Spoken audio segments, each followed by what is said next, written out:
जालना जिल्ह्यात धनगर समाजाच्या एसटी आरक्षणाच्या अंमलबजावणीसाठी तीव्र आंदोलन पेटले। जामखेड प्रतिनिधी प्रल्हाद पांढरे यांच्या माहितीनुसार तब्बल 15 लाखांपेक्षा जास्त धनगर समाज बांधव आज मोर्चात सहभागी झाले। दीपक बोराडे यांनी शासनाला इशारा दिला की 1 ऑक्टोबरपासून महाराष्ट्र बंदचा निर्णय घ्यावा लागेल। जर शासनानं तात्काळ एसटी आरक्षणाची अंमलबजावणी केली नाही तर दीपक बोराडे गेल्या 17 सप्टेंबरपासून जालना इथं उपोषण करत असून त्यांनी स्पष्ट सांगितलं की जोपर्यंत धनगर समाजाला एसटी आरक्षण मिळत नाही तोपर्यंत उपोषण सोडणार नाही।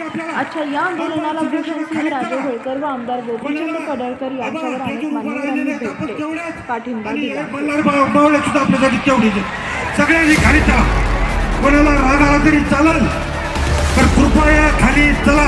हात जोडून विनंती करतो, हात जोडून सगळेजण खाली चला, सवय चला खाली, चला खाली चला। माझे बंधूंनो आपल्याला हात जोडून विनंती करतो, आपण धनगराचे पोर आहोत, पत्रावर कोणी बसू नका। मी तुमच्या हात जोडून पाय जोडून विनंती करतो, पत्रावर कोणी बसू नका। तुम्ही आमच्यासाठी महत्वाचे आहात, त्याच्यामुळे तुम्हाला विनंती माझी, तुम्ही खाली चला, तुमच्या पाया पडतो, मी खाली चला, पाया पडतो तुमच्या, खाली चला।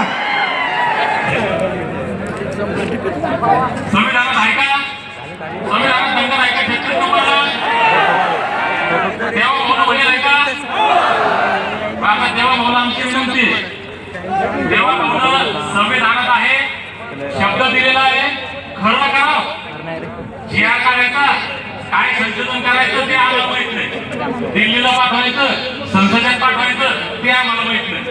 आमच्या बापानं आम्हाला 36 नंबरला दिलेला आहे। तेव्हा भाऊ तुम्ही मुख्यमंत्री आहे, आता तुम्ही पहिल्या कॅबिनेटमध्ये देणार होते, आता द्या, कसं द्यायचं ते तुम्ही पहा। यशपाल सर म्हणले